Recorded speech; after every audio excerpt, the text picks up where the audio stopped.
Hello guys, today we start our class 11th chapter 2 Accounting for Partnership Firms Fundamentals। सबसे पहले हम meaning की बात करते हैं पार्टनरशिप की। पार्टनरशिप इज़ अ बिजनेस और रिलेशनशिप बिटवीन टू और more persons to share profits and losses of business.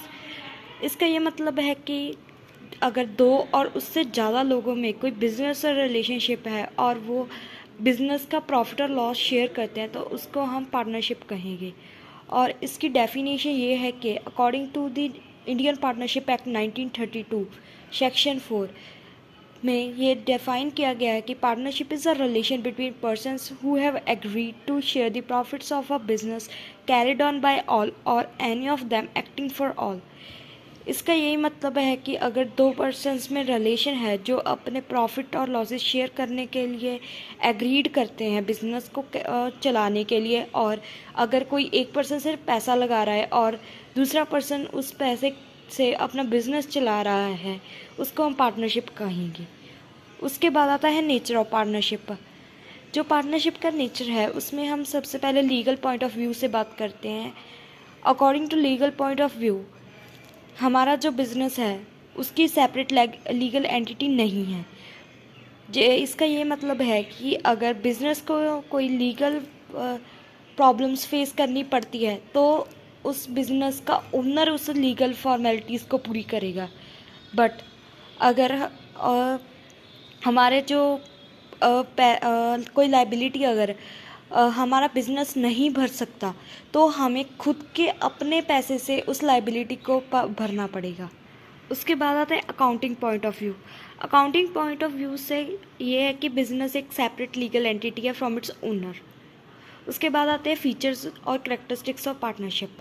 जो सबसे पहला फीचर और करेक्टरिस्टिक है वो है टू और मोर पर्सन्स। हमें ये पता है कि अगर एक सिंगल पर्सन बिजनेस चला रहा है तो उसे सोल प्रोप्राइटर कहते हैं, और अगर दो लोग एक एग्रीमेंट के तहत कोई बिजनेस चला रहे हैं तो हम उसको पार्टनरशिप कहते हैं। तो सबसे पहले जो हमारी पार्टनरशिप करने के लिए दो पर्सन्स होने चाहिए और वो पर्सन कंटेम्प्ट होने चाहिए जो कि किसी कॉन्ट्रैक्ट में एंटर हो सके। और इसकी कुछ फॉर्मेलिटीज़ भी होती हैं, जैसे कि हम कौन से पर्सन इस पार्टनरशिप में नहीं आ सकते वो हमें इंडियन कॉन्ट्रैक्ट एक्ट 1872 में बताए गए हैं। एक माइनर जो 18 ईयर्स से नीचे होता है वो पार्टनरशिप नहीं कर सकता।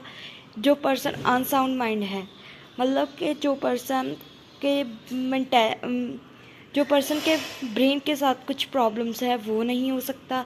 और जो पर्सन लॉ के द्वारा डिस्क्वालीफाई किया हुआ है, जो लॉ जैसे कि कोई क्रिमिनल हो गया, जो बंदा हमारे पार्टनरशिप में नहीं आ सकता है, जो लॉ के द्वारा उसे कहा गया है। उसके बाद आता है इसमें मैक्सिमम पार्टनर्स कितने हो सकते हैं। कंपनीज एक्ट 2013 के अकॉर्डिंग 50 पर्सन्स होते हैं जो पार्टनरशिप में आ सकते हैं मैक्सिमम, और मिनिमम 2 पर्सन्स होने ज़रूरी हैं। उसके बाद आता है एग्रीमेंट। जो पार्टनरशिप है वो सिर्फ एक एग्रीमेंट के तहत ही एग्जिस्टेंस में आ सकती है, वरना नहीं हो सकती। अगर कोई एग्रीमेंट नहीं है तो हम उसे पार्टनरशिप नहीं कहेंगे। और उसके बाद आता है लॉफुल बिजनेस। जो हमारा बिजनेस है वो लॉफुल होना चाहिए, जैसे कि कोई इलीगल चीज़ नहीं होनी चाहिए। जैसे कि ड्रग्स का हो गया, वो एक इलीगल बिजनेस होता है, वो लॉ की नज़रों में लॉफुल नहीं है। सो हमारा बिजनेस है वो लॉफुल होना चाहिए। उसके बाद अगला फीचर है प्रॉफिट शेयरिंग।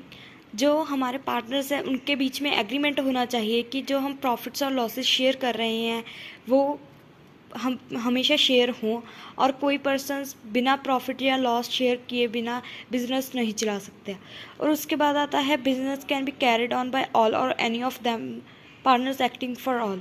इसका ये मतलब होता है कि अगर कोई पर्सन बिजनेस जितने मर्जी लोग कर सकते हैं, लेकिन कई बार ऐसा होता है कि कोई स्लीपिंग पार्टनर होता है, कोई जर्नल पार्टनर होता है, उसमें हमें ये पता चलता है कि कौन सा पर्सन बिजनेस का चला रहा है और कौन सा पर्सन बिजनेस को ले आ रहा है हमारे मार्केट में। इसमें भी दो तरीके के होते हैं। एक एजेंट होता है जो सभी पार्टनर्स को रिप्रेजेंट करता है, और एक होता है प्रिंसिपल, जो पर्सन बॉन्ड होता है कि उसने सभी पर्सन्स के मतलब के सभी पार्टनर्स के तहत अपना काम करना होता है।